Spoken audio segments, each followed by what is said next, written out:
মেয়েটা বাক প্রতিবন্ধী, তোর এই বিয়ে করতে হবে না। মুড ঠিক নেই আপু, মজা করিস না। এক তো মেয়েটা কথা বলতে পারে না, আরেক হলো মেয়েটাকে যে কত ছেলে টিস্যু পেপারের মতো ব্যবহার করেছে তার কোনো হিসেব নেই। তুই আমার সাথে মজা করিস। এখন একটা শুভ কাজ করতে যাচ্ছি, এইসব বলা এখন কি খুব জরুরি? দেখ ভাই, এটা তোর লাইফের ব্যাপার। তো তুই একটু বোঝার চেষ্টা কর ভাই, মেয়েটার চরিত্র ভালো না। অনেক হয়েছে আপু, তুই আর কিছু বলিস না।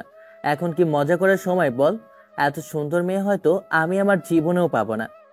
আমার আম্মুর কসম খেয়ে বলছি, আমি যা বললাম সব সত্যি, তুই আমার কথা বিশ্বাস কর। এবার আমি আপুর দিকে তাকিয়ে বললাম, কি কস এগুলো? ভাই, মেয়েটা বাক প্রতিবন্ধী, ও কোনো কথা বলতে পারে না। কিন্তু আমি ওকে যখন দেখতে গিয়েছিলাম তখন তো এমন মনে হয়নি।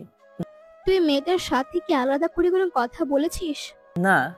তাহলে তুই বুঝবি কিভাবে মেয়েটা কথা বলতে পারে না? তুই এত কিছু কিভাবে জানিস? আমার এক বান্ধবী আছে, ওদের বাড়ির পাশে, ওর কাছ থেকে সবকিছু খুব কষ্ট করে জেনেছি।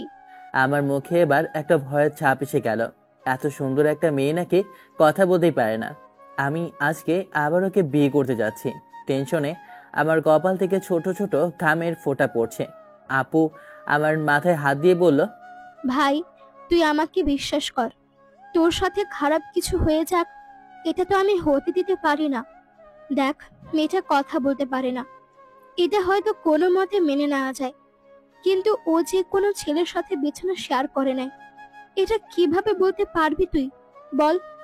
ও তো কথা বলতে পারে না, এমনও তো হতে পারে ওর সাথে জোর করে। আপু আর কিছু বলিস না প্লিজ, আমি আর নিতে পারছি না। তোরে বিয়ে করতে হবে না, চল আমার সাথে বাড়ি ফিরে যাই। এখন আমরা মেয়ের বাড়ির সামনে কিভাবে কি করব আপু?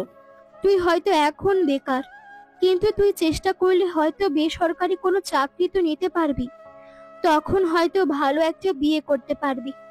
এরকম প্রতিবন্ধী মেয়ে বিয়ে করে তুই ভালোবাসা পাবি বলে আমার মনে হয় না। আমি জানি মেয়ে সম্পর্কে বাবা মা সবকিছু খোঁজখবর নিয়েছে, এরপরেও কিভাবে? মেয়ের বাবার থেকে আমার বাবা 5 লাখ টাকা নিয়েছে এই বিষয়টা গোপন করে রাখার জন্য। আমি চোখ বড় বড় করে বললাম, কি? রে, মেয়ের বাবার কাছ থেকে বাবা 5 লাখ টাকা নিয়েছে, যেটা তোরেও বলে নাই। ছি ছি ছি ছি, বাবা আমার সাথে এটা করতে পারলো? আমি বিয়ে করব না আপু, তুই কিছু একটা কর। তুই চিন্তা করিস না, আমি দেখছি কি করা যায়। দেখতে দেখতে আমরা মেয়ের বাড়ির সামনে চলে গেলাম। আমাকে গাড়ি থেকে নামিয়ে বড় স্টেজে নিয়ে যেতে লাগলো। মনে মনে বললাম, বিয়েটা যদি ভেঙে যেত তাহলে খুব ভালো হতো। আমার বন্ধু পাবেল আমার কানে কানে বলল, কি বন্ধু, মেয়েটাকে দেখার খুব ইচ্ছে করছে নাকি? থুর বেটা, আমি বাঁচি না আমার চিন্তায় আর তুই মেয়ে নিয়ে বসে আছিস। কিছুক্ষণ বসে থাকার পর হঠাৎ করে কিসে যেন একটা শব্দ হলো। সামনে তাকিয়ে দেখি একটা ছেলে হাতে পিস্তল নিয়ে উপরের দিকে গলি ছুড়ে বলল, কেউ নিজের জায়গা থেকে এক পা নড়াচড়া করবি না, নইলে জায়গায় গুলি করে দিব। ছেলেটা এবার মেয়ের বাবার সামনে গিয়ে পেছন থেকে চাইনিজ কুড়াল বের করে মেয়ের বাবার গলায় জোরে একটা কোপ বসিয়ে দিল। আর তিনি গলা কাটা মুরগির মতো লাফাতে লাগলো। মুহূর্তের ভিতরে ছেলেটা উধাও হয়ে গেল। সবাই মেয়ের বাবাকে ধরাধরি করে হাসপাতালে নিয়ে যেতে লাগলো, কিন্তু একজন মহিলা বলল, হাসপাতালে নিয়ে লাভ নেই, তিনি মারা গেছেন। এটা শুনে সবাই হাউমাউ করে কান্না করতে লাগলো। আমি শুধু চুপচাপ বসে আছি। এসব কাহিনী দেখে আমার শরীরের সবগুলো লোম দাঁড়িয়ে পড়লো। মেয়ের বড় ভাই আমার বাবার সামনে গিয়ে বলল, আপনাদের কাছে হাত জোর করে অনুরোধ করে বলছি, আমাদের একটু সময় দেন। আজকে আমার বাবাকে ওরা আমার আপু মেয়ের ভাইয়ের সামনে গিয়ে বলল, আমরা জানি না ওরা আপনার বাবার সাথে কেন এমন করেছে, এই জন্য আমরা সবাই দুঃখ প্রকাশ করি। তবে একটা কথা আপনাদের বলার ছিল, আমার ভাই এই বিয়ে করতে রাজি না। আপনার বোন কথা বলতে পারে না, আর আমার ভাইয়ের তো কোনো দিক দিয়ে কম নেই, ও এই বিয়ে করতে পারবে না। যদি পারেন মাফ করে দেবেন। এখন এইসব কথা আমাদের বলা উচিত হয় নাই, তাও বললাম, কিছু করার নেই। মেয়ের ভাই কান্না করতে করতে বলল, এমন করবেন না প্লিজ, আমার বোনটা মারা যাবে এমন করলে। আপু বলল, আপনার বাবাকে ওরা মেরে ফেলেছে, আপনারা কিছু করেন নাই। 2 দিন পর আমার ভাইকে মারবে না এর কোনো গ্যারান্টি আছে? না জানি কোন সন্ত্রাসী পরিবারের মাঝে আমার ভাইকে বিয়ে দিতে চেয়েছিলাম। ভাগ্যিস যে আমি সব কিছু জেনে গেছি, এই জন্য আমি আমার ভাইকে বাঁচাতে পারলাম। বাবা আপুর সামনে গিয়ে ঠাস ঠাস করে দুটো চড় দিয়ে বলল, তোর মাথা খারাপ হয়ে গেছে? কি সব পাগলের মতো কথা বলছিস? ওদের সাথে আজকে এত কিছু হয়ে গেল, তুই কিভাবে এখন এসব কথা বলতে পারলি? আপু রেগে আমার কাছে এসে বলল, তুই কি এই বিয়ে করে তোর জীবন নষ্ট করতে চাস? যদি না চাস তাহলে আমার সাথে চল। হঠাৎ মেয়ের বড় ভাই আমার পায়ের কাছে এসে নিচে বসে কান্না করতে করতে বলল, তুমি আমার ছোট ভাইয়ের মতো। আমার বোন কথা বলতে পারে না, এটা মানছি, কিন্তু ও খুব ভালো একটা মেয়ে। দেখবে ও তোমাকে অনেক ভালোবাসবে। আজকে তুমি এখান থেকে চলে গেলে আমার বোনের জীবনটা নষ্ট হয়ে যাবে। দরকার হলে আমি সারা জীবন তোমাকে মাসে মাসে টাকা দিব, তোমার কিছুই করতে হবে না। তাও আমার বোনকে বিয়ে করো। আর আমার বাবাকে ওরা কেন মেরেছে বলতে পারি না, তবে আমি ওকে ছাড়বো না। আপু ছেলেটার কথা শুনে বলল, ছাড়বেন কেন? আপনারা সব কয়টা সন্ত্রাসী পরিবারের না? ছেলেটা মাটিতে পড়ে একাধারে কান্না করতে লাগলো। আমার খুব খারাপ লাগছে। একে তো ওর বাবা মরেছে, আবার ওর বোনের বিয়ে ভেঙে যাবে এসব শুনে। তবে আমার মাথা কাজ করছে না, আমি এখন কি করব? হঠাৎ কে জানি ভেতর থেকে চিৎকার দিয়ে বলল, ভাইয়া, আপু বিষ খেয়েছে, তুই তাড়াতাড়ি আয়, আপুকে নিয়ে হাসপাতালে যেতে হবে। মেয়ের বড় ভাই এই কথাটা শুনে একটা দৌড় দিল। কিছুক্ষণ দাঁড়িয়ে থাকার পর মেয়েটাকে কাঁধে নিয়ে ওর বড় ভাই বের হচ্ছে। মেয়েটার পরনে লাল একটা বিয়ের শাড়ি, ও খুব সেজেছে। বিয়ের গন্ধে সবকিছু একদম ছড়িয়ে গেছে। এখন আর আমার খারাপ লাগছে। ওর বাবার লাশ রেখে মেয়েকে নিয়ে হাসপাতালে যাচ্ছে। তবে মেয়ের ভাই আমার সামনে এসে চোখের পানি ছেড়ে দিয়ে বলল, আমার বোন কোনো অপরাধ করে নাই। ওর একটাই দোষ, সেটা হলো ও কথা বলতে পারে না। আমার বাবার লাশ এখানে রেখে আমার ছোট বোনকে নিয়ে হাসপাতালে যাচ্ছি। কোনো একদিন এমন অবস্থা তোমার হবে, তখন বুঝতে পারবে। দোয়া করি যেন ভালো থেকো। চলে যাও এখান থেকে তুমি। এই কথাটা বলে মেয়ের বড় ভাই মেয়েটাকে নিয়ে দৌড়ে হাসপাতালের দিকে চলে যাচ্ছে। আপু আমার হাত ধরে গাড়িতে বসিয়ে সবাইকে উদ্দেশ্য করে বলল, এখন আর এখানে দাঁড়িয়ে দাঁড়িয়ে কি দেখ, সবে এখন বাসায় চল, এই বিয়ে হবে না। সবাই গাড়ির কাছে আসলো, কিন্তু বাবার আমও বলল, তোরা যা, আমরা পরে আসছি। আমার ভিতরে যেন এখন একটা তুফান সৃষ্টি হয়ে গেছে। মেয়েটা আজকে বিষ খেয়ে ফেললো। ও বাক প্রতিবন্ধী একটা মেয়ে, ওর সাথে আমার এসব করা ঠিক হয়নি। ওকে বুঝিয়ে বললে হয়তো আরো অনেক ভালো হতো, তাহলে তো এমন আর হতো না। এখন তো মেয়েটার বাবা মরল, আরেক ও বিষ খেয়েছে। না না, আমার এটা করা ঠিক হয়নি। আপু আমার মাথায় হাত দিয়ে বলল, কি রে ভাই, তুই কি চিন্তা করিস? আপু আমাদের কি আপু আমাদের কি এটা করা ঠিক হয়েছে, এভাবে ওদের সাথে? তুই নিজের চোখে দেখলি না একটা ছেলে কিভাবে ওর বাবাকে মেরেছে? আগে যদি ওদের সাথে কোনো ঝামেলা না থাকতো তাহলে কি এমন হতো? তুই বল। আমার তো মনে হয় ওর ভাই একটা সন্ত্রাস। তুই কি বলিস? কিন্তু আপু তাও। তুই এত চিন্তা করিস কেন? তোর জীবন বেঁচে গেছে, তাই বল। বাসায় যাওয়ার পর কাপড় চেঞ্জ করে বসে আছে। হঠাৎ আপু এসে বলল, কি রে লাদেন, কি করিস? এই তো আপু বসে আছে। বাবা এসেছে? না, এখনো ও আসে নাই। আপু বল। এটা করা কি ঠিক হয়েছে?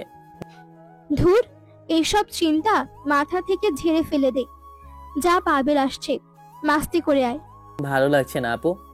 ধুর, তুই যা তো, মনটা ফ্রেশ করে আয়। পাবেল আমাকে জোর করে টেনে নিয়ে গেল। আমি আর পাবেল মিলে ক্লাবে চলে গেলাম। পাবেল বলল, লাদেন চল আজকে বাংলা খাই, অনেকদিন হলো এসব খাওয়া হয় না।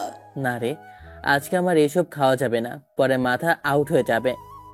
আরে হালা, কিছু হবে না, তুই একটু বস, আমি যাবো আর আসবো। কোথায় যাবে? আরে একটু বস না তুই, এত কথা বলিস না।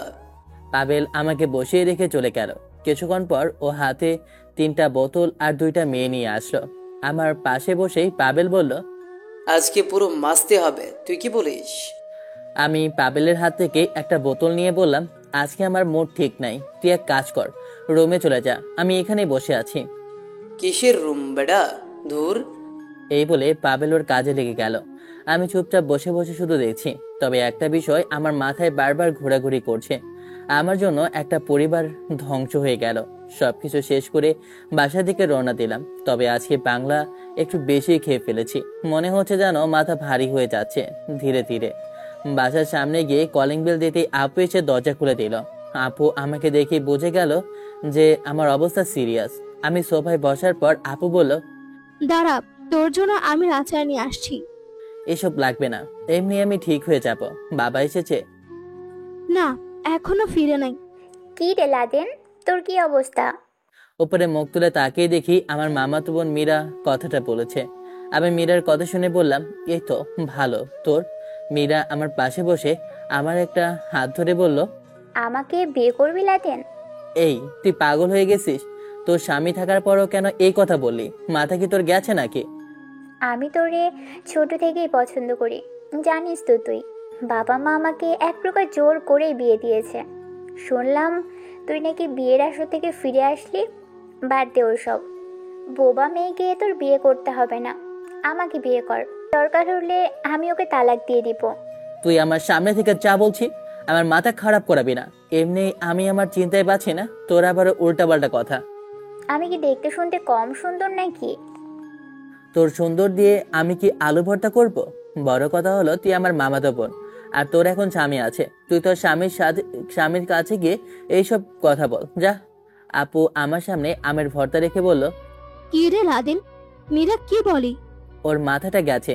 আর মীরা, তোর হাজবেন্ড কই? তুই কি একাই এখানে এলি নাকি? মীরা মন খারাপ করে বলল, ওই বুইড়া বেটার কথা আর বলিস না। সারা দিন তার কাজ আর কাজ, আমাকে একটুও সময় দেয় না। আপু মীরাকে বলল, টাকা দেখে বিয়ে করলে এমনই হবে, বুঝলি? টাকা দিয়ে সবকিছু কেনা গেলেও সুখ কখনো কেনা যায় না। ওটা যদি কপালে থাকে তাহলে আপনা আপনি আসবে, নইলে পাবি না। আমি সোফা থেকে উঠে বললাম, আপু মাথা ধরে গেছে। আমি রুমে গেলাম। মীরাও আমার সাথে দাঁড়িয়ে বলল, আমি আসবো নাকি? তোর মাথা টিপে দিবনি? তোর আসার কোনো দরকার নেই, তুই আপুর সাথে আড্ডা দে। আমি এই কথা বলে আমার রুমে চলে গেলাম। প্রচুর ঘুম পেয়েছে, এজন্য ঘুমিয়ে গেলাম। যখন ঘুম ভাঙলো তখন মনে হচ্ছে যেন আমার জড়িয়ে ধরে কেউ শুয়ে আছে। তবে এইটুকু অনুমান করতে পারলাম আমার শরীরে এক টুকরো কাপড় নেই। আমি চোখ খুলে তাকিয়ে দেখি মীরা আমাকে জড়িয়ে ধরে শুয়ে আছে, ওর শরীরেও কোনো কাপড় নেই। এসব দেখে আমার যেন রাগ মুহূর্তের ভিতরে উঠে গেল। কোনো মতে মীরাকে ছাড়িয়ে কাপড় পরে নিলাম। মীরাকে দুইটা ডাক দেওয়ার পর মীরা চোখ খুলে তাকিয়ে বলল, লাদেন বল। তুই আমার সাথে এটা করতে পারলি? মীরা না বোঝার ভান করে বলল, আমি তোর সাথে আবার কি করলাম? আমি চোখ গরম করে বললাম, কি করলাম মানে? সবকিছু করে বললি কি করলাম? মীরা নগ্ন অবস্থায় দাঁড়িয়ে কাপড় পরতে পরতে বলল, তো কি করব? আমি তোরে ভালোবাসি, তুই তো বুঝিস না। এজন্যই আমার ভালোবাসা আমি আদায় করে নিয়েছি। আমি জোরে চিৎকার দিয়ে বললাম, এটা তোর ভালোবাসা? মীরা একটু ভয় পেয়ে বলল, এছাড়া আমার আর কিছু করার ছিল না। আপু আমার চিৎকার শুনে দরজার বাইরে থেকে বলল, লাদেন, দরজা খুল, ভিতরে কি হয়েছে? আমি দরজা খুলে আপুকে বললাম, এই মেয়ে আমার সাথে উল্টাপাল্টা কাজ করেছে কেন? ওকে জিজ্ঞাসা কর, নইলে আমি ওকে এখানে গুলি করে মারবো। আপু চোখ বড় করে মীরার দিকে তাকিয়ে বলল, ছি ছি মীরা, তোর হাজবেন্ড থাকার পরেও এটা কেন করলি? মীরা মাথা নিচু করে বলল, আমি ওরে ছোট থেকেই ভালোবাসি, কিন্তু ও তো এটা বুঝতে চায় না। তো আমি কি করব? আমার ভালোবাসা আমি আদায় করে নিয়েছি। তোর স্বামী থাকার পরেও এটা করতে পারলি? ওকে আমি ডিভোর্স দিয়ে দিব। আমি ওর সাথে সংসার করব না। আমি মীরার গালে ঠাস ঠাস করে দুইটা চট দিয়ে বললাম, বিয়ের পর তার স্বামী তার সবকিছু। তোর বাবা মা তোরে ভালো ছেলের কাছে বিয়ে দিয়েছে, এর জন্য তোর উচিত সবকিছু বাদ দিয়ে সংসার করা। যা হয়েছে ভুলে যা। আমি তো তোর সাথে জোর করে কিছু করিনি। বাবা এটা শুনতে পারলে আমাকে মেরে ফেলবে। তুই আমাদের বাসায় আর কখনো আসবি না, চলে যা এখান থেকে। মীরা বুক বাঁকিয়ে মুখ থেকে বের হতে হতে বলল, তুই বললেই কি আমি চলে যাব? মীরা চলে যাওয়ার পর আপু বলল, এখন কি করবি? কি করবো মানে? তুই জানিস হে মেয়ের মাথায় সমস্যা আছে, তারপরেও কেন এখানে ওকে আসতে বললি? এখন যদি ও আমাকে ফাঁসিয়ে। আরে তুই কোনো চিন্তা করিস না, আমি সব কিছু দেখে নেব। তুই আর কি দেখবি? আজকে সবকিছু তোর জন্য হয়েছে। একটা মেয়ে আমার জন্য বিষ খেয়েছে, জানি না ও এখনো বেঁচে আছে কিনা। মুখ সামলে কথা বল লাদেন। আমার জন্য সবকিছু হয়েছে মানে আমার জন্য তুই বেঁচে গেছিস, নইলে আজকে তোর জীবন ধ্বংস হয়ে যেত। বাবা মা এখনো আসে নাই? আমি জানি না, তোর দরকার হলে তুই গিয়ে দেখে আয়। আপু রাগ দেখিয়ে চলে গেল। মনে মনে বললাম, কি যে এক বিপদে পড়লাম আমি। আত্মক ধুয়ে সোফায় গিয়ে বসলাম। হঠাৎ মীরা এসে বলল, লাদেন, টেবিলে বস, আমি খাবার দিচ্ছি। এখন খাবো না, খাওয়ার মুড নেই, তুই খেয়ে নে। মীরা আর কিছু না বলে কিচেন রুমের দিকে হেঁটে চলে গেল। আমি বসে বসে ফোনে গেমস খেলছি। দরজার কলিং বেলের আওয়াজ শুনে ফোন পকেটে ঢাকলাম। মনে মনে বললাম, এই সময় আবার কি এসেছে? আমি দরজা খুলতেই মেয়ের বড় ভাইকে দেখতে পেলাম, যাকে আমি বিয়ে করতে গিয়েছিলাম, ওর বড় ভাই। আমি যেই কিছু বলবো তার আগে ছেলেটা আমার মাথায় পিস্তল ঠেকিয়ে বলল, আমাকে তুই সন্ত্রাসী বললি না?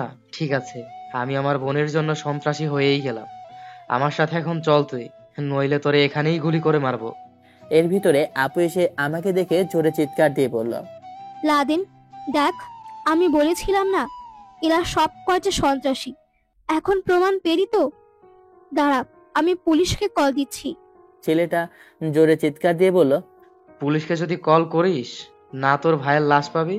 তোর ভাইয়ের সাথে তুইও চল, নইলে তোরে তো মারবো, সাথে তোর ভাইকেও। এবার আমি বললাম, ভাই আপনি একটু মাথা ঠান্ডা করেন প্লিজ, হঠাৎ করে এসব পাগলামো শুরু করলেন কেন? চুপ, তুই কোনো কথা বলবি না। এখন আমার সাথে চল, কোনো কথা বলবি না। ছেলেটা আমাকে আর আপুকে ধরে হাসপাতালের ভিতরে নিয়ে গেল। আমার চোখ বেঁধে আমাকে একটা রুমের ভিতরে নিয়ে গিয়ে চুপচাপ দাঁড় করিয়ে রাখলো। কিছুক্ষণ পর বলল, এই ছেলে, তুই এখন কবুল বল, আমার বোনকে তুই বিয়ে করবি না? আমিও এখন দেখবো তুই বিয়ে না করে কই যাস। তোর জন্য আমার বোন আজকে হাসপাতালে, আর আমার বাবাকে ওরা। ভাইয়া আমার ভুল হয়ে গেছে, মানছি, প্লিজ আপনি একটু বোঝার চেষ্টা করেন। ছেলেটা আমার মুখ চেপে ধরে বলল, তোরে এত কথা বলতে বলছি, তুই কবুল বল। প্লিজ ভাইয়া। ছেলেটা এবার আমার চোখ খুলে আপুর মাথার চুল ধরে বলল, তোরে কবুল বলতে বলছি, তুই কবুল বল, নইলে তোর বোনের কি অবস্থা করব তুই ভাবতেও পারবি না। আমি আপুর দিকে তাকিয়ে আছি। আপু আজকে আমার জন্য বিপদে পড়েছে। আমি কি করব কিছু বুঝতে পারছি না। ছেলেটা এবার পিস্তল দিয়ে আমার মাথা বরাবর আঘাত করে বলল, কুত্তার বাচ্চা, তোরে কবুল বলতে বলছি, কবুল বল। আমি তাও চুপ করে আছি। কবুল বলা কি আমার ঠিক হবে? তবে মেয়েটাকে একটু দেখতে খুব ইচ্ছে করছে। আমি যেই পিছনে তাকাবো তখন মেয়ের বড় ভাই আমার মুখ চেপে ধরে বলল, তোর সাহস কি করে হয় আমার বোনের দিকে তাকানোর? তোর এমন অবস্থা করব আমি, 1 মাসের জন্য বিছানা থেকে উঠতে পারবি না। আগে আমার বোনের সাথে তোর বিয়ে হয়ে যাক, এখন তাড়াতাড়ি কবুল বল। আমি ওর অত্যাচার আর সহ্য করতে না পেরে 3 বার কবুল বলে ফেললাম। আমি কবুল বলতেই কয়েকজন ছেলে এসে আমাকে ইচ্ছে মতো মারতে লাগলো। আমার নাক মুখ দিয়ে রক্ত বের হচ্ছে এখন। আপু কান্না করে বলছে, প্লিজ আমার ভাইকে ছেড়ে দেন, ওকে মারবেন না প্লিজ। ও মরে গেলে আপনার বোন বিধবা হয়ে যাবে। ছেলেটা আপুর মাথার চুল ধরে বলল, তোরে আমার দেখার আছে, আমিও দেখতে চাই তোরে কে বিয়ে করে। তোর আর তোর ভাইকে এমন অবস্থা করব না, যদি তোদের রাস্তায় না আনতে পারি। আমার নাম রাসেল না। এই ওর একটা হাত আর একটা পা ভেঙে রাস্তায় ফেলে দিয়ে আয়। আপু মেয়ের বড় ভাইয়ের পায়ের কাছে পড়ে বলল, প্লিজ আমার ভাইকে আপনি ছেড়ে দেন, ও আর কখনো আপনাদের কাছে আসবে না। রাসেল আপুকে জোরে একটা লাথি দিয়ে পড়ল। হালি, তুই কোনো কথা বলবি না, নইলে তোর এমন অবস্থা করব আমি জীবনেও কোনো ছেলের কাছে তুই মুখ দেখাতে পারবি না। আমি লাফ দিয়ে রাসেলের পেটের বরাবর একটা লাথি মারলাম। ও 3 হাত দূরে গিয়ে পড়লো। আর তখনই সবগুলো ছেলে আমাকে ধরে ইচ্ছে মতো মারতে লাগলো। আমার শরীর থেকে রক্ত বেয়ে বেয়ে নিচে পড়ছে। তবে আপুকে ওরা বাসায় পাঠিয়ে দিল। আমাকে ধরে নিয়ে রাস্তা ময়লায় উঠলে ফেলে দিল। আমার এক পা ওরা ভেঙে দিয়েছে। আমি যে হেঁটে এখান থেকে কোথাও যাব সেই শক্তিটুকু আমার নেই। ধীরে ধীরে পকেট থেকে ফোনটা বের করলাম। ফোনের স্ক্রিনটা সাদা হয়ে গেছে। তবে অনুমান করে একটা কল দিলাম। জানি না এটা কার নম্বর। তবে আমার শরীর থেকে প্রচুর ব্লাড বের হচ্ছে। শরীরের শক্তি ধীরে ধীরে কমে যাচ্ছে। কখন যে আমি অজ্ঞান হয়ে যাই বলতেও পারি না। ফোন রিসিভ করতে ওপাশ থেকে একটা মেয়ে বলল, হ্যালো, কে বলছেন? মীরা, তুই? ভাইয়া তুই কোথায় আছিস? তাড়াতাড়ি তোর ঠিকানা দে।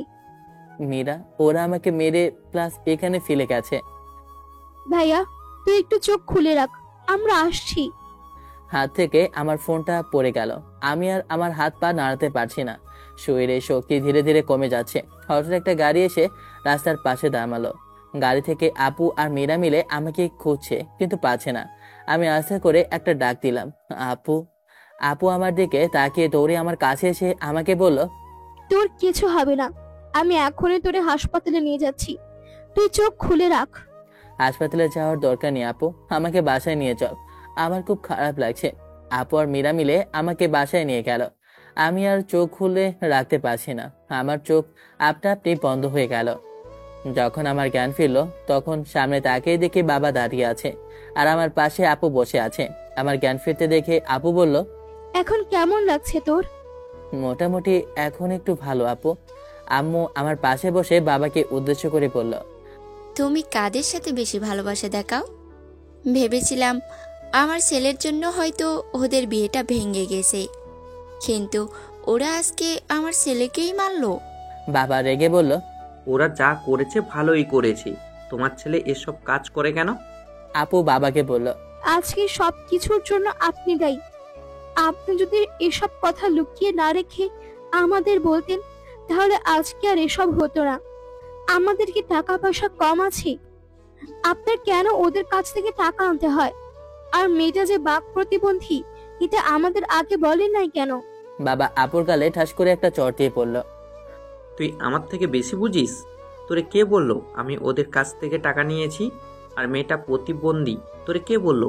ও কয়েকদিন আগে গলায় একটু আঘাত পেয়েছে, যার কারণে মেয়েটা কথা বলতে পারে না। আমাকে ওর বাবা বলছিল মেয়েটার গলায় অপারেশন করাতে। আমি বলছি আগেও আমার বাড়ির বউ হয়ে আসুক, পরে আমি দেখবো নে। কিন্তু তার আগে তুই সব কিছু উল্টাপাল্টা করে দিলি। ওর বাবা আমার ছোটবেলার বন্ধু হয়, ওরা আমার সামনে আমার বন্ধুকে মেরেছে। ওরা যখন আমার কাছ থেকে সময় নিয়েছে আমরা চলে আসতাম। তোর তখন কেন এসব কথা বলা লাগে? আর তোর কথার কারণে একটা পরিবার ভেঙে গেছে, তোরে আমার মেয়ে বলতেও লজ্জা করে। ছি ছি ছি। হঠাৎ কোথা থেকে পাবেল এসে বাবাকে বলল, আঙ্কেল, ওরা সবাই পালিয়ে চলে গেছে। আমি অনেক খুঁজেছি কিন্তু কোথাও পাই নাই। বাবা পাবেলের কথা শুনে চুপচাপ চলে গেল। আমি এবার সবাইকে উদ্দেশ্য করে বললাম, তোরা সবাই এখান থেকে এখন যা, আমাকে একটু একা থাকতে দে। আপু আমার মাথার কাছে বসে বলল, তোর একটা পা ওরা ভেঙে ফেলেছে। ওরা কিভাবে এটা করতে পারলো? এক তো তোরে জোর করে ওর বোনের সাথে বিয়ে দিয়েছে, আবার প্লিজ আপু এখন এসব কথা বলিস না, আমাকে একটু একা থাকতে দে। আচ্ছা ঠিক আছে, এখন ঘুমিয়ে পড়, আমি গেলাম।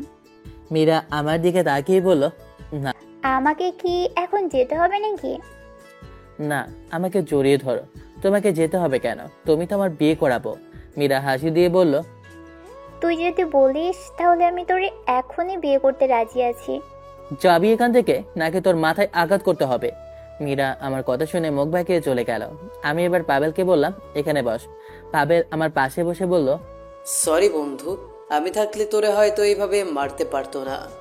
আমি মন খারাপ করে বললাম, আমাকে মেরেছে এতে কিছু হয়নি, আমার একটা হাত ভেঙে দিল, আমি কিছু মনে করতাম না, কিন্তু ওর বোনের সাথে আমাকে জোর করে বিয়ে দিয়ে দিয়েছে। এটা ওরা না করলেও পারতো, আমার জীবনটা ওরা নষ্ট করে দিল।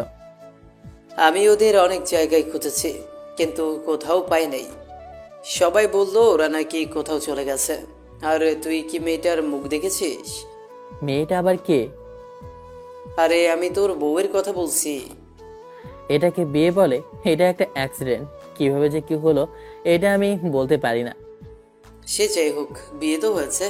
তবে তুই চাইলেও এখন অন্য আরেকটা বিয়ে করতে পারবি না। ডিভোর্স ছাড়া কিছুই হবে না। জানিস পাবেন, আমি একটু মেয়েটার দিকে তাকিয়ে দেখতে চেয়েছিলাম, কিন্তু ওরা আমাকে তাও দেখতে দেয়নি। আমাকে জোর করিয়ে কবুল বলিয়ে আমাকে ইচ্ছে মতো মেরেছে। তুই নিজে একটা ভালো ছেলে, তুই কি কোনো প্রতিবন্ধী মেয়েকে বিয়ে করতে চাইবি বল? কখনো না। পৃথিবীতে মেয়ে কি কম আছে যে প্রতিবন্ধী মেয়ে বিয়ে করতে হবে? মেয়েটা প্রতিবন্ধী ছিল, তাও আমার কোনো সমস্যা ছিল না।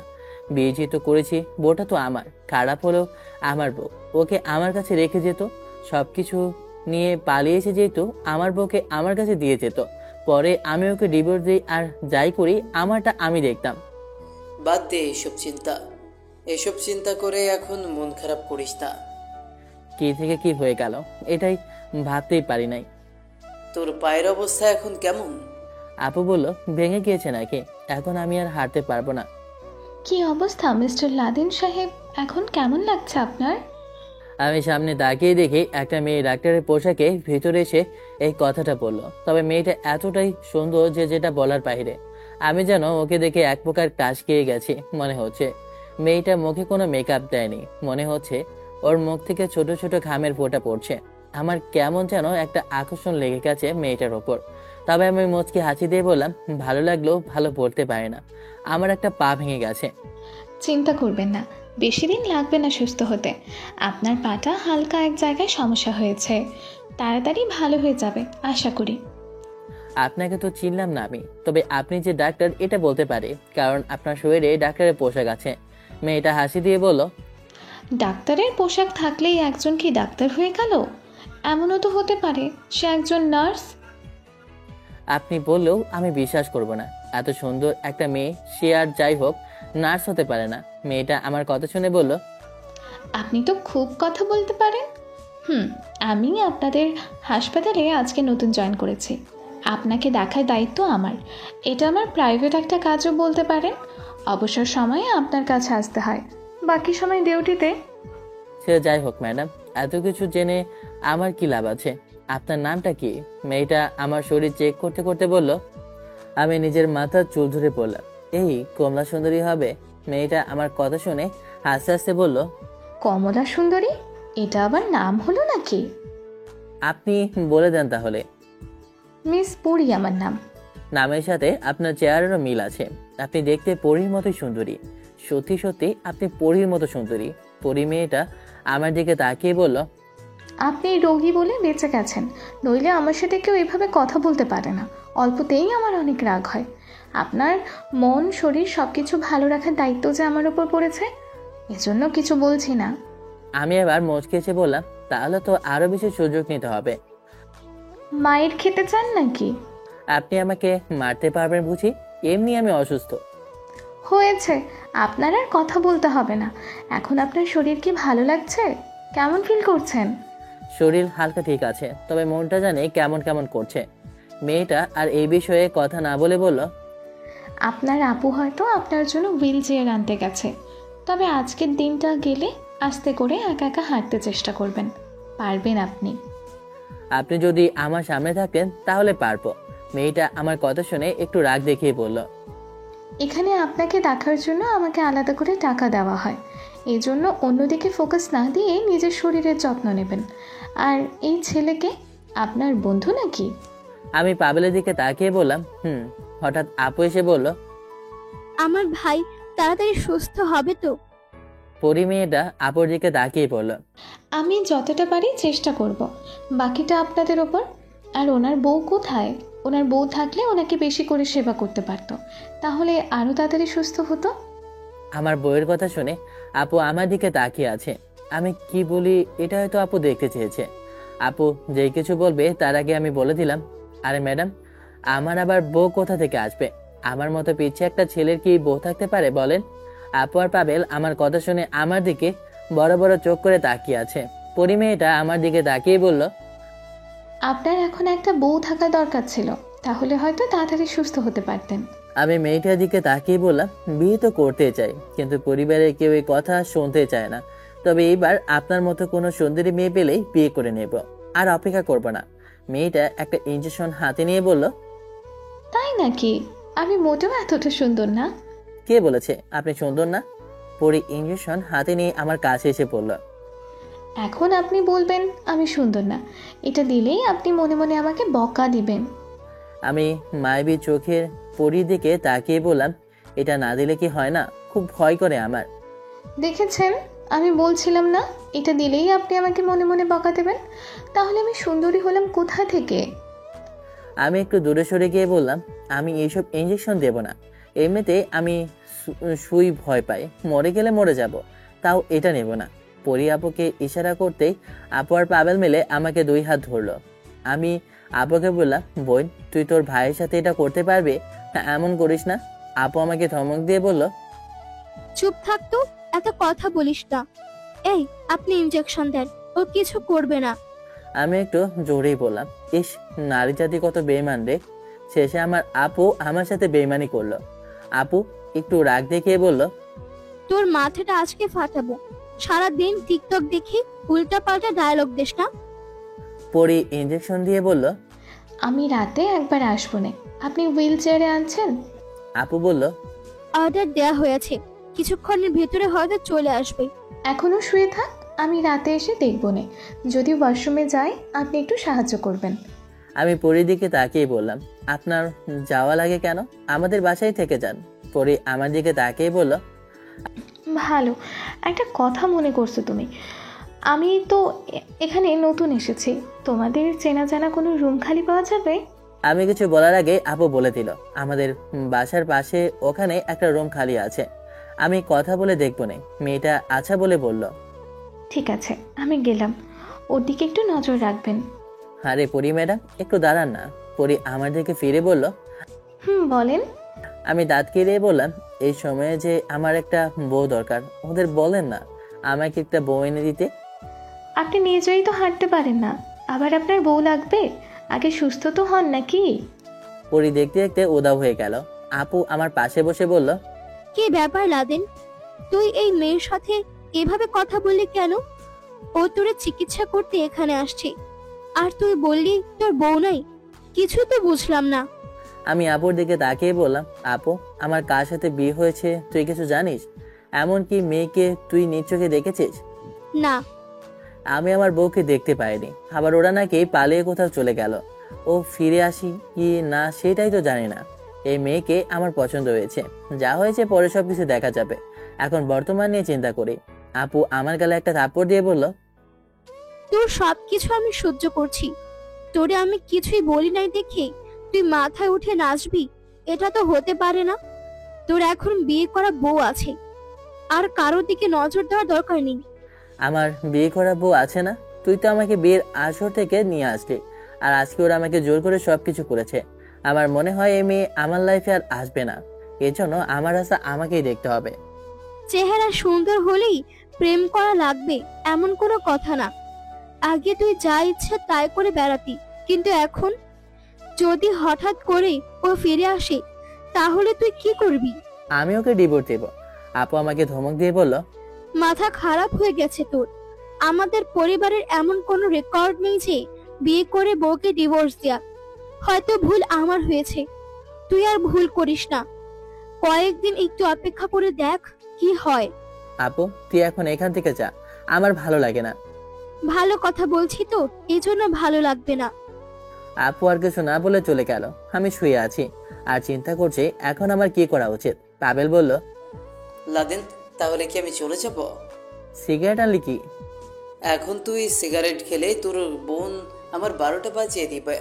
আরে দে বেটা, কিছু হবে না। পাবেলের হাত থেকে একটা সিগারেট নিয়ে খেতে লাগলাম। শুধু বললাম, পাবেল, আমার জীবনে আমি কত কি করেছি হিসাবের বাহিরে, আর আজকে ওরা আমার সাথে যা করলো আমি হয়তো আর কোনোদিনও বিয়ে করতে পারবো না। যদি বিয়ে করি তাহলে হঠাৎ করে যদি রাসেল আবার ফিরে এসে বলে তুই আমার বোনের জামাই, তখন কি হবে? আরে ছাড় তো এসব কথা। আচ্ছা, তোর কি ওই পরিমেয়েটাকে পছন্দ হয়েছে? যদি পছন্দ হয় তাহলে চল একদিন দুজন মিলে পার্টি করি, কি বলিস? এটা আমার জিনিস, তুই ভুলেও এই ডাক্তারের উপর নজর দিবি না। কি বললাম মনে থাকবে তো? দরকার হলে বউ 2টা রাখবো, তাও এই পরি মেয়েটাকেই বিয়ে করব। যদি বিয়ে নাও করতে পারি, একদিনের জন্য হলে ওকে আমার চাই।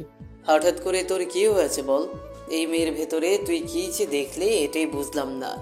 হঠাৎ দরজা ছেলে মীরা ভেতরে প্রবেশ করলো। মীরা ভেতরে এসে পাবেলকে বলল, ভাইয়া, আপু আপনাকে ডাকছে। পাবেল মীরার কথা শুনে চলে গেল। মীরা আমার পাশে বসে বলল, তারপর বল, তোর কেমন লাগবে যখন দেখবি তুই হাঁটতে পারবি না? এতে খারাপ লাগার কি আছে? খারাপ তো লাগতেই পারে, আজকে তোর বাসর রাত, কিন্তু তোর বউ তোর পাশে নেই। ইস, কি কষ্ট না রে। তুই যদি বলিস তো আমি আজকে তোর সঙ্গ দিতে পারি। আচ্ছা মীরা, তোর কি একটু লজ্জা করে না? স্বামী ঘরে রেখে বাইরে পরকীয়া করে বেড়াস। এখানে পরকীয়ার কি আছে? আমি তো আমার ভাইকে খুশি করার জন্যই এসব করছি। তুই প্লিজ আমার সামনে থেকে চলে যা, আমাকে একা ছেড়ে দে। মীরা উল্টা আমার পাশে বসে বলল, তোর ভালো লাগছে না? প্লিজ মীরা, আমি এমনি অসুস্থ, তুই এখন আর উল্টাপাল্টা কাজ করিস না। তুই তো জানিস আমার বউ আছে। আমি তো চলেই যাব লাদেন, তবে একদিন বুঝবি এই মীরা কি ছিল। তুই আমাকে শুধু একবার বিয়ে কর, আমি সব কিছু ভুলে তোর পাশেই থাকবো। আমার তোরে চাই না, তুই এখন এখান থেকে চলে যা। মীরা আমার কপালে একটা চুমা দিয়ে বলল, তুই যেদিন আমাকে ডাকবি আমি সেই দিনই তোর কাছে চলে আসবো। আমি সব সময় তোর জন্য তৈরি আছি। যেদিন তোর বেশি খারাপ লাগে সেই দিন আমাকে মনে করিস। ভালো থাকিস রে। চলে গেলাম। মন খারাপ করলে কি মীরা? ধুর, মন খারাপ করার কি আছে? তবে আমি যা চেয়েছিলাম তা পাইনি, এই একটাই আফসোস আমার। আমি আর কিছু বললাম না। মীরাকে যদি এখন কিছু বলি তাহলেও পাগলামো করবে, এজন্য আমি আর কিছু বললাম না। মীরা চুপচাপ আমার রুম থেকে উঠে চলে গেল। মীরা চলে যাওয়ার পর আমি ঘুমিয়ে গেলাম। ঘুম ভাঙলো পরীর ডাক শুনে। ঘুম থেকে উঠেই বললাম, আরে ডাক্তার ম্যাম, আপনি কখন আসলেন? পরী আমার পাশে বসে বলল, এই তো মাত্র কিছুক্ষণ হলো আসলাম। আমাকে ডাক দিতেন। ডাক দিয়ে কি লাভ? আচ্ছা, এখন আমাকে ধরে হুইল চেয়ারে বসো, একটু চেষ্টা করো, তাহলে সব কিছু পারবে।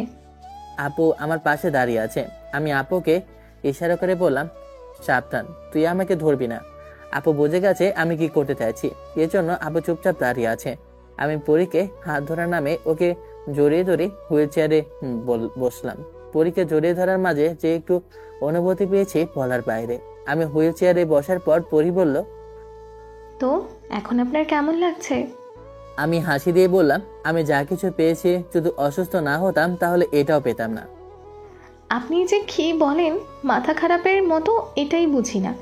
আচ্ছা ঠিক আছে, আমি গেলাম, আর ঠিক মতন ওষুধ খাবেন। আপুকে উদ্দেশ্য করে পরী বলল, ওর দিকে একটু নজর রাখবেন, ঠিক আছে? তাহলে ও তাড়াতাড়ি সুস্থ হয়ে যাবে। পরী চলে যাওয়ার পর আবু বলল, লাদিন, তুই যা কিছু করছিস এটা কিন্তু খুব খারাপ কাজ। সবকিছু বাদ দিয়ে তুই ভালো হয়ে যা। তোর যে বউ আছে এটা মাথায় রাখ। আমার আবার বউ কোথা থেকে আসবে? আর তাছাড়া আমি অতীত নিয়ে কখনো চিন্তা করি না, সামনে যা আছে আমি তাই চিন্তা করি। এখন তো আমার কথা বুঝলি না, একদিন ঠিকই আমার কথা বুঝবি। তখন হয়তো আমি থাকবো না, তোর সঙ্গে তখন কেউ দিবে না। তখন তুই ঠিকই বুঝতে পারবি। তোর আমাকে বসতে হবে না, আমাকে এখন বিছানায় রেখে চলে যা। তবে জানিস আপু, পরীকে আজকে আমি খুব কাছ থেকে দেখেছি। ও এতটা সুন্দর যেটা বলার বাহিরে। ওকে আমার অনেক ভালো লাগে। আপু আমার কথা শুনে কিছু বলো না, শুধু যাওয়ার আগে বলল, মা বাবা আমার জন্য বিয়ের পাত্র দেখছেন। তুই আম্মুকে বলিস তো আমার কাছে আসতে। আপু আচ্ছা বলে ভিতরে চলে গেল। আজকে 1 মাস হয়ে গেল। এই 1 মাসে আমি মোটামুটি অনেকটাই সুস্থ হয়ে গেছি। তবে পরীর সাথে আমার অনেক ভালো একটা বন্ধুত্বের সম্পর্ক হয়ে গেছে। আপুর বিয়েও ঠিক হয়ে আছে, শুধু তুলে নেবে। শুনলাম ছেলে নাকি পুলিশে চাকরি করে। আমার পা ভালো হয়েছে ঠিকই, কিন্তু আমি কখনো বাসার বাইরে যাইনি ভয়ে। আজকে সকালে সব ভয় কাটিয়ে সকাল সকাল বাসার বাইরে চলে গেলাম। ধীরে ধীরে হেঁটে মাঠে চলে গেলাম।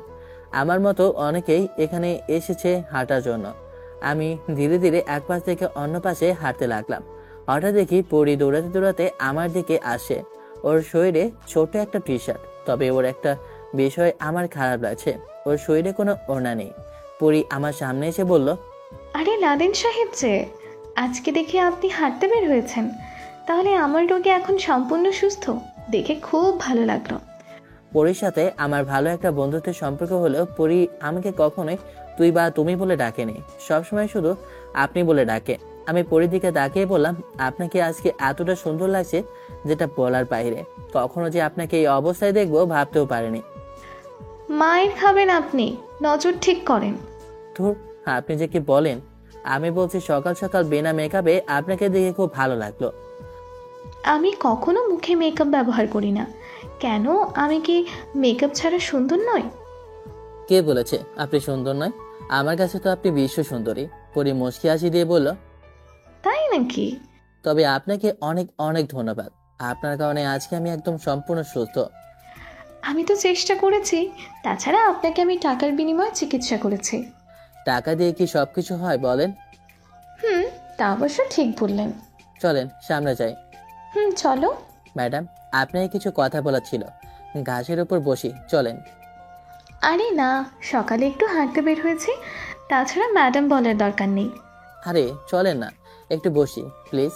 পরী আমার দিকে তাকিয়ে বলল, আচ্ছা ঠিক আছে। পরী আমার কথা মতো মাটির এক কোণায় ঘাসের উপর বসে পড়ল। আমি বললাম, ম্যাডাম আপনি একটু বসেন, আমি আপনার জন্য পানি নিয়ে আসি। পরীকে বসিয়ে আমি পানির বোতল আনতে গেলাম। পানি নিয়ে এসে পরীর হাতে দিয়ে বললাম, অপেক্ষা করানোর জন্য সরি ম্যাডাম। আরে সমস্যা নেই, বসো এখানে। আমি পরীর পাশে বসে বললাম, এতদিন পর বাইরের আবহাওয়া খেতে আসলাম, খুব ভালো লাগছে আমার। আজকে 1 মাস হয়েছে না? হুম। আচ্ছা, কি বলতে চেয়েছিলে? আজকে আমি অন্য কিছু বলবো। আগে বলেন, আপনি রাগ করবেন না? আরে রাগ করার কি আছে বলো।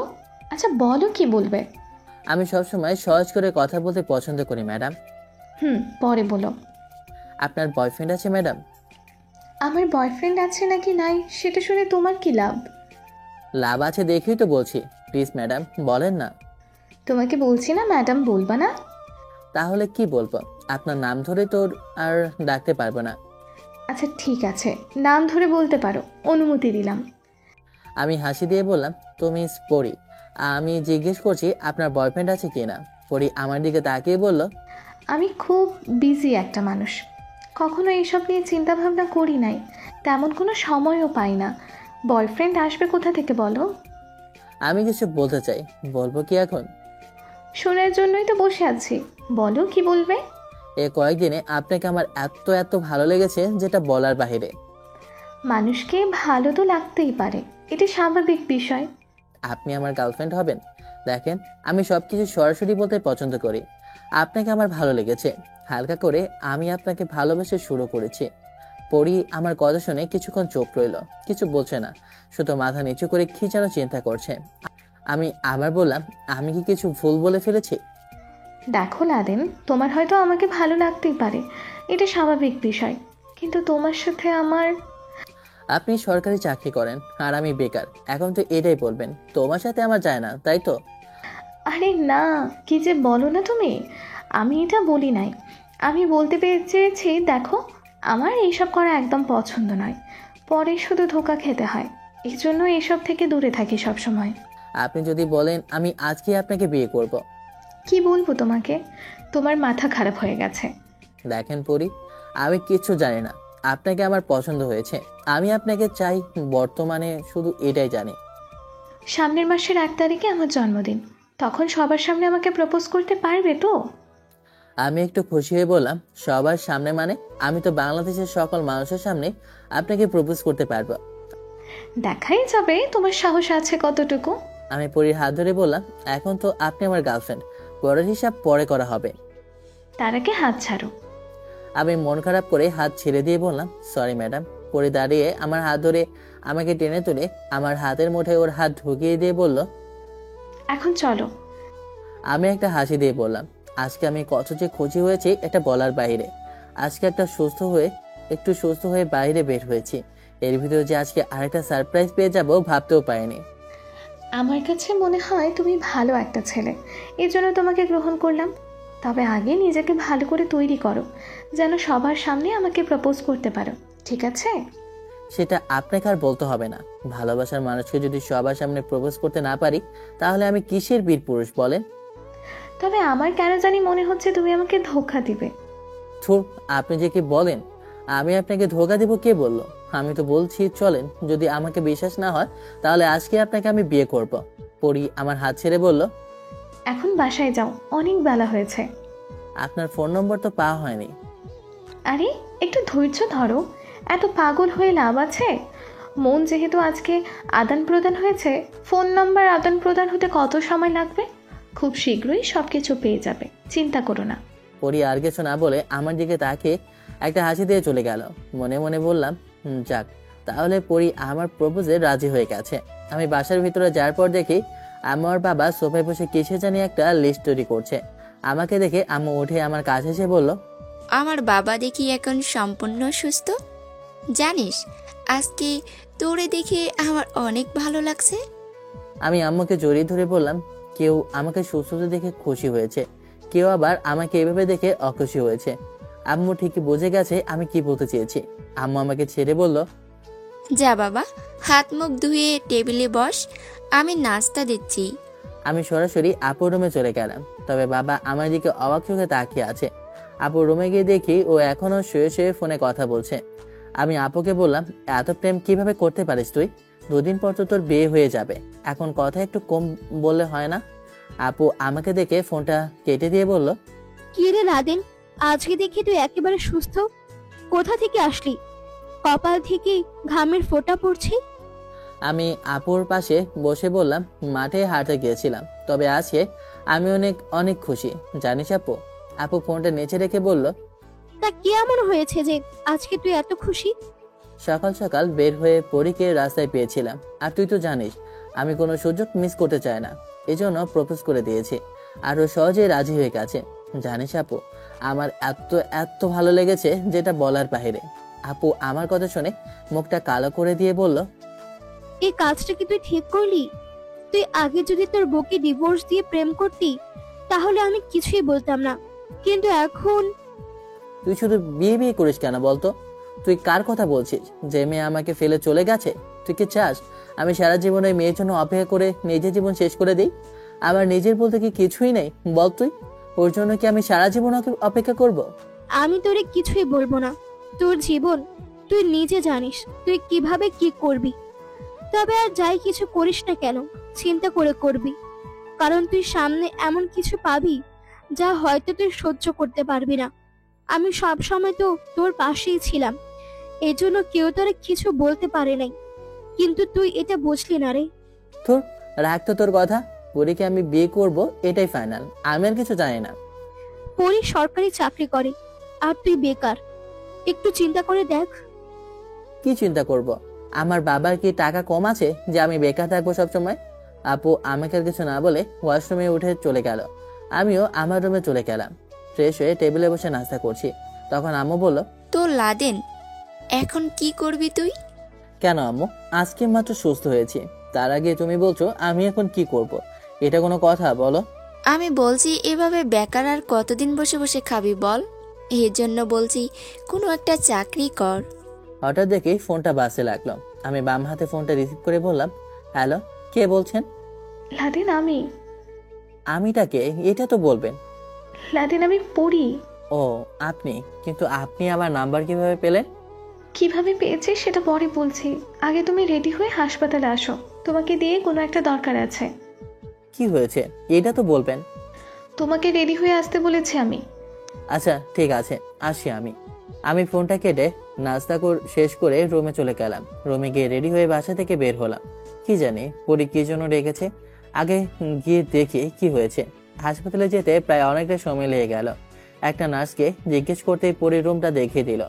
আমি পরির কেবিনের সামনে গিয়ে দেখি পরি বসে বসে কি জানি চিন্তা করছে। আমাকে দেখে পরি বলল, এত দেরি হলো এখানে আসতে? দেরি কোথায় হয়েছে ম্যাডাম, আসে তো হবে নাকি? আর আপনি এত সকাল সকাল হাসপাতালে কেন আসতে বললেন? দরকার আছে দেখেই তো এখানে আসছি, বসো এখানে। আমি পরীর কথা শুনে চেয়ারে বসে বললাম, ম্যাডাম বলেন কি হয়েছে? পরি স্বাভাবিকভাবে প্রশ্ন করলো, তুমি যে আগে একটা বিয়ে করেছো তা আমাকে বলো নাই কেন? আমি মনে মনে বললাম, আমি আবার আগে একটা বিয়ে করেছি তা পরি কিভাবে জানে? পরি আবার আমাকে প্রশ্ন করলো, আমি কি বলছি তুমি তো ভালো করে শুনছো না কি? পরি আসলে তোমাকে আমি সত্যি কথা বলতে বলছি, একদম মিথ্যা বলার চেষ্টা করবে না। পরি যেহেতু সবকিছু জেনেই গেছে তো আর মিথ্যা বলে লাভ কি? আমি বলেই দিলাম যে হ্যাঁ আমি বিয়ে করেছি, কিন্তু ওরা আমাকে জোর করে এইসব পড়িয়েছে। আমি বিয়ে করতে চাইনি। আপনি হয়তো এটা জানেন না, আমি বিয়ে করছি ঠিকই, কিন্তু ওরা আমার কাছ থেকে আমার বউকে নিয়ে গেছে। আপনি হয়তো সবকিছু জানেন না। আমি সব কিছু জানি, তোমাকে কিছু বলতে হবে না। আমি অবাক হয়ে বললাম, জানেন মানে কি বলেন? পরি এবার রিয়া বলে ডাক দিল। আর তখন পরির পাশে একটা মেয়ে এসে দাঁড়ালো। মেয়েটা যে কান্না করছে এটা আমি বুঝতে পেরেছি। তবে মেয়েটা পরির মতোই সুন্দর, ওকে পরি থেকে একটু বেশি মায়াবী লাগছে। ওর মুখটা একদম গোল। মেয়েটার থেকে চোখ সরিয়ে বললাম, এই মেয়েটাকে? এবার পরি বলল, বাবা ভালোই তো, তুমি তোমার বউকে চিনতে পারছো না? ওর ভাইকে ওকে জোর করে তুলে নিয়ে গিয়েছিলে, কিন্তু ও পালিয়ে এখানে চলে আসছে তোমার জন্য। কালকে থেকে ও হাসপাতালে এসে বসে আছে। কেন বসে আছে জানো? তোমার জন্য। ভাগ্য ভালো যে আমি ওকে পেয়েছি। আর আমি ওকে জিজ্ঞেস করতেই তোমার বাবার নাম বলল, এই জন্য হয়তো চিনে ফেলেছি। আমাকে সব কিছু বলেছে ও বিয়ের বিষয়ে। ও কথা বলতে পারে না ঠিকই, কিন্তু সব কিছু আমাকে লিখে বলেছে। কিভাবে পারলে ওর মতন সুন্দরী একটা মেয়েকে দূরে রাখতে? ও শুধু তোমার জন্য সব কিছু ফেলে একা একা চলে আসছে, কারণ ও জানে বিয়ের পর মেয়েদের একমাত্র জায়গায় তার স্বামীর বাড়িতে। আমি রিয়া মেয়েটার দিকে আনমনে তাকিয়ে আছি। পরি যা বলছে সবকিছু কি সত্যি নাকি? পরি আমাকে আবার বলল, আমার সাথে যা কিছু হয়েছে ভুলে যাও। এখন তোমার বউকে কি তুমি আবারও ফেলে চলে যাবে? এখন ফেলে চলে গেলে হয়তো ও আর। আমি পরীকে বললাম, আপনি যা বলছেন সবকিছু কি সত্যি? এতদিনের পরিচয় তোমার সাথে আমার, আমি তোমাকে কি মিথ্যা কথা বলবো মনে হয়? আমি চেয়ার থেকে উঠে ধীরে ধীরে রিয়ার কাছে গেলাম। ও নাকি আমার বউ, আর আমি ওকে এতদিন দেখিনি, আর আজকে আমি ওকে সামনে দেখতে পাচ্ছি। আমার বউ এত সুন্দর, আর আমি অন্য মেয়ের দিকে নজর দিই? ছি ছি ছি ছি। আমি রিয়ার সামনে গিয়ে ওর পা জড়িয়ে ধরে বললাম, আমাকে প্লিজ মাফ করে দেন, আমার ভুল হয়ে গেছে। আপনার ভাই আমার সাথে আপনাকে জোর করে বিয়ে দিয়েছে ঠিকই, কিন্তু আপনাকে নিয়ে গেছে সাথে।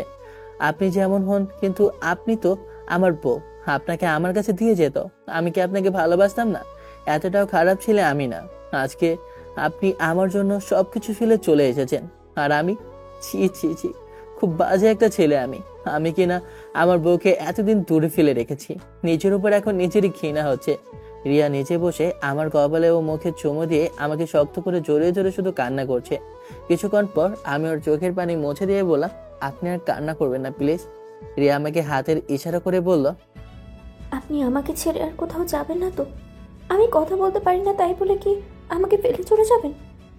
জানেন, সেদিন আমার ভাই যখন আপনাকে মারছিল তখন আমি আপনাকে বাঁচাতে চেষ্টা করেছিলাম, কিন্তু আমি বেড থেকে উঠতেই পারিনি। আমার শরীরে তখন একটুও শক্তি ছিল না। এতদিন শুধু আপনার জন্য আমি কান্নাই করেছি। আপনাকে এক নজর দেখার জন্য সব কিছু ফেলে চলে এসেছি। আমাকে আপনি ছেড়ে যাবেন না তো? আমি আপনাকে ছেড়ে থাকতে পারবো না। আপনি আমার একমাত্র হাজবেন্ড। আমি রিয়াকে শক্ত করে জড়িয়ে ধরে বললাম, আমার ভুল হয়ে গেছে। এ জীবন থাকতো আমি আপনাকে ছেড়ে যাব না। আমার বউ এত সুন্দর, আর আমি অন্য মেয়ের দিকে নজর দিই? ছি। আমাকে আপনি প্লিজ মাফ করে দেন। রিয়া ইশারা করে বলল, আপনি আমার কাছে মাফ চাইবেন না প্লিজ। আপনি আমার স্বামী, আপনি মাফ চাইলে আমার অনেক কষ্ট হবে। আমি আর কিছু না বলে রিয়ার হাত ধরে দাঁড়িয়ে পরীকে বললাম, আপনি আমাকে যেদিন থেকে চিকিৎসা করে যাচ্ছেন সেদিন থেকে শুধু আমার সাথে ভালো কিছু হচ্ছে। আপনাকে কিভাবে ধন্যবাদ দেব আমার বলার যে ভাষা নেই, তবুও বলছি অনেক অনেক ধন্যবাদ আপনাকে। আর আমি হয়তো অনেক ভুল করেছি আপনার সাথে, আমাকে মাফ করে দিবেন প্লিজ। পরি আমার দিকে তাকিয়ে বলল, আরে যাও, মাফ চাইতে হবে না। ওকে বাসায় নিয়ে যাও, আর ওর খেয়াল রাখবে। আমি সময় করে ওর গলার অপারেশন করব। ও একদম ঠিক হয়ে যাবে, চিন্তা করো না, শুধু ওর খেয়াল রাখবে। আমি রিয়াকে পরির সামনে কোলে নিয়ে বললাম, ও আমার বউ, ওকে কিভাবে যত্ন করে রাখতে হবে সেটা আমি জানি। এখন আমি বাসায় গেলাম, আপনি থাকেন। পরি হাসি দিয়ে বলল, আচ্ছা ঠিক আছে, যাও। আমি রাস্তা দিয়ে যাওয়ার সময় রিয়া আমাকে ইশারা করে বলল, কালকে থেকে কিছু খাই নাই, আপনার জন্য হসপিটালে বসেছিলাম, খুব ক্ষুধা পেয়েছে। রিয়ার কথা শুনে আমার খুব খারাপ লাগে। আমি ওর চোখের দিকে তাকিয়ে বললাম, একটু অপেক্ষা করো, বাসার কাছে প্রায় চলে এসেছি। এর ভিতরে আমি বাসার সামনে গিয়ে কলিং বেল দিলাম। আপু এসে দরজা খুলে দিল। আপু আমার কোলে রিয়াকে দেখে হয়তো অবাক হয়ে গেছে। আমি রিয়াকে ভিতরে নিয়ে চেয়ারের উপর বসিয়ে টেবিল থেকে খাবার নিয়ে আমি রিয়াকে নিজের হাতে খাইয়ে দিতে লাগলাম। আপু শুধু আমার দিকে অবাক হয়ে তাকিয়ে আছে, কিছু বলার সাহস পাচ্ছে না। হঠাৎ দেখি আম্মু আর বাবা একসাথে রুম থেকে বের হলো। বাবা আর মা রিয়াকে এখানে দেখে অবাক চোখে তাকিয়ে আছে। এবার আপু ভয়ে ভয়ে বলেই ফেললো, লাদেন, এই মেয়েটা কি? আমি একটু রাগ দেখে বললাম, এই মেয়েটা কে মানে? ও এই বাড়ির একমাত্র বউ, আমার বউ। আমার বউ কিনা কালকা থেকে না খেয়ে আছে। আমাকে খুঁজে ও হাসপাতালে কালকা থেকে বসেছিল। কি বলবো বল আপু, ওই রাসেল আমার সাথে ভালো কাজ করে নাই, আমার বউকে আমার কাছ থেকে তুলে নিয়ে গিয়েছে। পাশ থেকে বাবা বলল, তুই না এই বিয়ে করতে চাস নাই? তোরে তো ওরা জোর করে বিয়ে দিয়েছি, তারপরেও ওর জন্য তোর এত মায়া কেন? ছেড়ে দিতে তো চেয়েছিলি তুই। বাবার কথা শুনে রিয়া আমাকে জড়িয়ে ধরলো। ও বলতে চেয়েছে আমি যেন ওকে ছেড়ে না যাই। আমি বাবাকে বললাম, আমি আগে জানতাম না এই মেয়ে যে আমার বউ। কি বলবো বাবা, ওর স্বামীকে এত ভালোবাসে, যার কারণে ওর সবকিছু ফেলে আমার কাছে এসেছে। ও জানতো না যে ওর হতভাগা স্বামী আমি সত্যি একটা খারাপ ছেলে বাবা, নইলে আমি আমার বউকে জোর করে তুলে নিয়ে আসলাম না কেন? এটাই তো আমার দোষ। একটা মেয়ে আমাকে এত ভালোবাসে আর আমি ওকে দূরে দূরে রেখেছি। বাবা আমার কাছে এসে আমার মাথায় হাত দিয়ে বলল, মেয়েটা যে কতটা ভালো এটা আমি জানি, আর এর জন্য আমি তোর সাথে ওকে বিয়ে দিতে চেয়েছিলাম। তুই তো বুঝলি না, তবে যা হয়েছে ভালোই হয়েছে আমি মনে করি। আমি রিয়াকে ছেড়ে দিয়ে বললাম, দেখো আপু, ও কিভাবে কান্না করছে। আপু শুধু বলল, আমি তোর সাথে খুব অন্যায় করেছি, তবে আজকে তুই যে কাজ করলি না, এর জন্য আমি অনেক অনেক অনেক খুশি হয়েছি। যা, ওকে তো রুমে নিয়ে যা, ও রাতে হয়তো ঘুমায় নেই। আমি আপুর কথা মতো ওকে ধরে আমার রুমে নিয়ে আসলাম। রিয়া আমার দিকে তাকে ইশারায় বলল, আপনি আমাকে ছেড়ে চলে যাবেন না তো আবার? আমি রিয়ার কপালে একটা চুমু দিয়ে বললাম, এই জীবন থাকতেও তোমাকে ছেড়ে আর যাব না, আমাকে তুমি বিশ্বাস করো। রিয়া আমার গলা জড়িয়ে বুঝিয়ে বলল, আমার খুব ঘুম পেয়েছে, আমি আপনাকে জড়িয়ে ধরে ঘুমাবো। আমি বিছানার উপর বসে রিয়াকে বললাম, এভাবে বসে থাকলে হবে? রিয়া আমার গলা জড়িয়ে ধরে ইশারা করে বলল, না, আমার সাথে আপনাকেও ঘুমাতে হবে, নাইলে আপনি চলে যাবেন। আমাকে বিশ্বাস করো রিয়া, তোমাকে ছেড়ে আমি দূরে কোথাও যাব না। না হবে না, এতদিন পর আপনাকে কাছে পেয়েছি, আপনাকে ছেড়ে দিতে পারবো না। কি আর করব, আমি শুয়ে গেলাম। রিয়া ঘুমিয়ে যাওয়ার পর কোনো মতে ওকে ছেড়ে রুম থেকে বের হলাম। রুম থেকে বের হওয়ার পর বাবা আমাকে ডাক দিল। আমি বাবার পাশে বসে বললাম, জি বাবা বলেন। বাবা আমার দিকে তাকিয়ে বলল, আমার চেনা জানা একজন ম্যাজিস্ট্রেট আছে, তুই তার অফিসেই কাজ করবি। আমার কথা হয়েছে, আর তুই যদি চাস আমি আবার তোদের বিয়ে নতুন করে দিতে চাই। না বাবা, তার আর কোনো দরকার নেই, বাদ দাও। তবে লাদেন মেয়েটা খুব ভালো। জানি বাবা, আপনাকে বলতে হবে না, ভুল আমার ছিল, নইলে আজকে ওর এমন অবস্থা হতো না। যা তুই ওর পাশে গিয়ে বস, মেয়েটা ঘুম থেকে ওঠে তোরে না পেলে কান্না করবে হয়তো। আর তুই আগামী কাল থেকে অফিসে যাবি, আমি সব কিছু তৈরি করে রেখেছি। আমি বলেই রুমে চলে গেলাম। খাটের এক পাশে বসে রিয়ার দিকে আনমনে তাকিয়ে আছি। এত সুন্দর একটা মেয়েকে আমি এতদিন দূরে দূরে রাখতে পারলাম। রিয়াকে এক হাত দিয়ে জড়িয়ে ধরে আমিও ঘুমিয়ে গেলাম। ঘুম ভাঙলো রিয়ার হাতের ছোঁয়ায়। রিয়ার দিকে তাকিয়ে দেখি ও শাড়ি পরেছে। আমি রিয়াকে টান দিয়ে আমার বুকে এনে বললাম, তা তুমি কি শাড়ি পরিয়ে দিয়েছে কে? রিয়া হাত দিয়ে ইশারা করে বলল, আপু আমাকে শাড়ি পরিয়ে দিয়েছে। কেন, আমাকে সুন্দর লাগছে না? তোমাকে এত সুন্দর লাগছে যে মনটা চাইছে। রিয়া আমার মুখে হাত দিয়ে বলল, এভাবে বলবেন না, আমি আপনার বউ, আপনার যখন যা দরকার তাই করতে পারবেন আমার সাথে। আমি সব সময় আপনার জন্য তৈরি আছি। আমি রিয়ার গালে চুমু দিয়ে বললাম, আমার পাগলি বউটা, অনেক ভালোবাসি আপনাকে। আমিও আপনাকে ভালোবাসি, কখনো ছেড়ে যাব না। আর এভাবে এই গল্প এখানে শেষ হয়ে গেল। গল্পটা আরো বড় করতাম, কিন্তু আপনাদের বাজে কমেন্টের কারণে গল্পটা এখানেই শেষ হলো। ভালো থাকবেন, সুস্থ থাকবেন, আল্লাহ হাফেজ, tata bye bye, have fun, খোদা হাফেজ।